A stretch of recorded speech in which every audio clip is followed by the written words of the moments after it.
Hello, I'm Sharyn Turner Richardson. I am the founder of Light Pixie Studio 23 years ago. It's been a long and lovely life as an artist. My middle name is Joy. I am joyous about my art. Every piece that I do is filled with my heart. It's filled with the romantic notions of a person who sees a beautiful world filled with the potential for making joy. I began early, very early.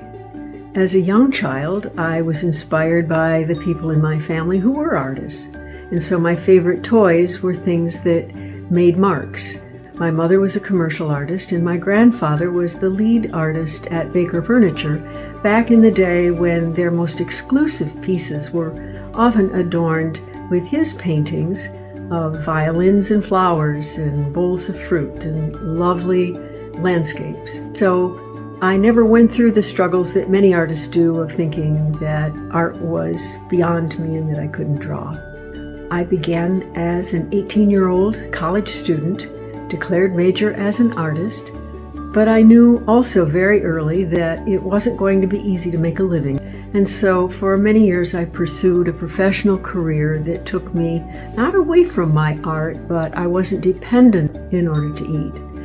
And in many ways that was a very good thing. I never stopped learning. I never stopped painting. I was born and raised in the Midwest, and that created a certain classical perspective on the world and a somewhat conventional one. I went to college as a declared major and was told in my very first semester that I had no talent and I should find another department. I never gave up art, because it is the fuel that has always guided my life. Many of the most marvelous galleries of art in the world are places where you can go to be emotionally and mentally enriched by the beautiful arts that reflect their own local cultures. I especially loved the art of the Impressionist period.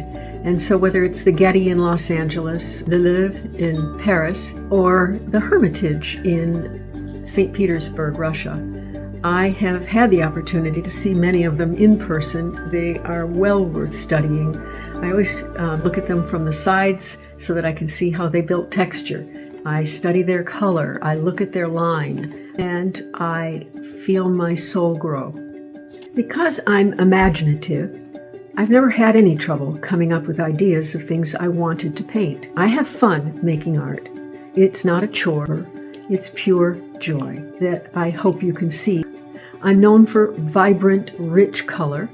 Unlike the early years when I thought buying more paintbrushes and different paints would make me a better artist. All of the colors in the world can come from very few basic primary and secondary colors. When I go out to paint, I will often have no more than 1, 2, or 3 brushes. I have just recently completed a series of Midwestern scenes. I'm fascinated by the round barns and the old red barns, some of which are more than 100 years old, and yet they still function. There's an intelligent design behind them, so that while you may introduce very modern elements like automatic milking machines, the barns themselves retain the old-fashioned elegance of early design, simple design. They're beautiful, and it allowed me to paint a gorgeous sky behind it. I love the way light works to infuse texture, to create distance in the natural world. I have an eye for things that are familiar, scenes that will evoke their own memories. The subtitle of Light Pixie Studio is I Paint Your Memories. Sometimes the most important things that happen to us are retained only in memory. You can touch the heart of someone simply by using a paintbrush and color, and by being a very good listener. I'm able to recreate that memory, even though there were never any photographs, nothing to recall that memory except the person's own mind.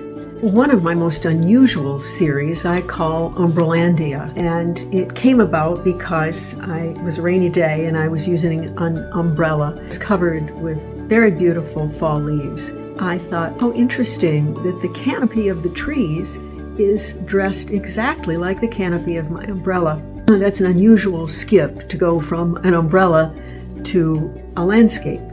I thought of it as a country, invented characters to play roles in these images, So it started with the autumn scene, the secret life of Umbrellandia. Spring is a wedding. The bride and groom are white umbrellas, and summer was umbrellas floating in the surf at the beach, and the last of them was winter.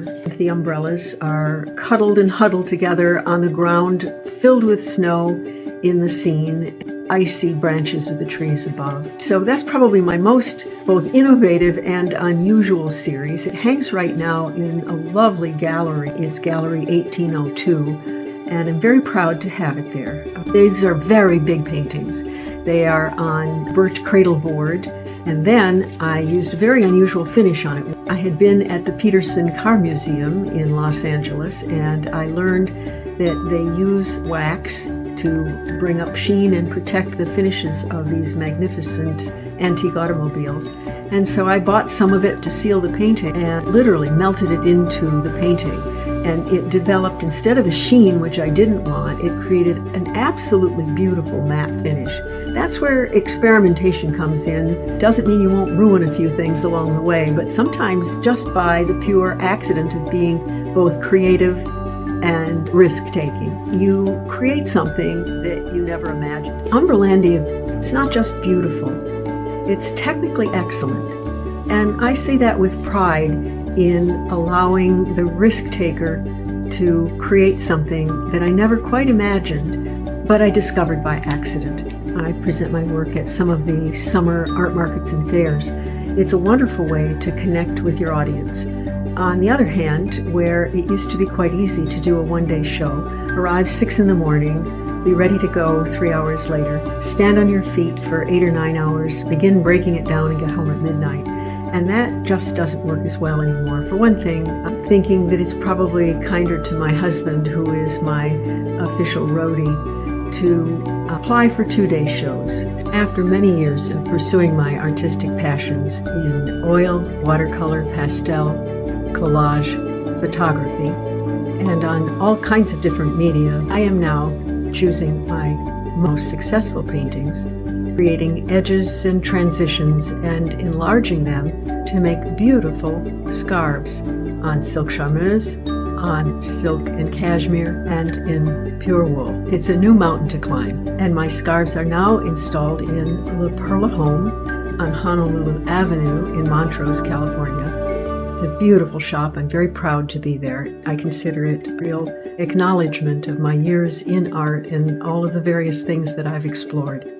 So a message for those of you who may be just beginning your own artistic journey: don't let the opinion of others dissuade you. If you have a passion for it, as I do, it will be well worth your time and effort, and the choices that you make as an artist allow you a whole different language and means of expressing your deepest passions, your most important thoughts, and your fondest hopes for the world. So it is a noble pursuit.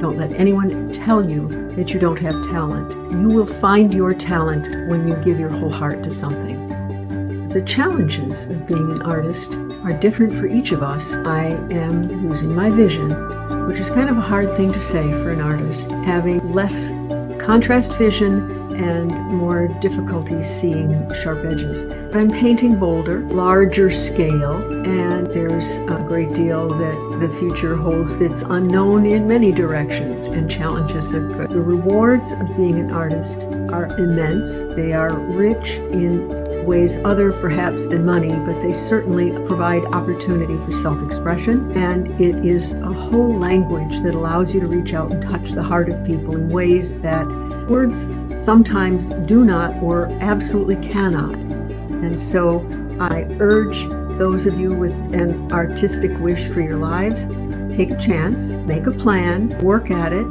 know that it won't be easy, but be satisfied with the rewards that do come from having a vision and seeing it bring richness and happiness into someone else's life.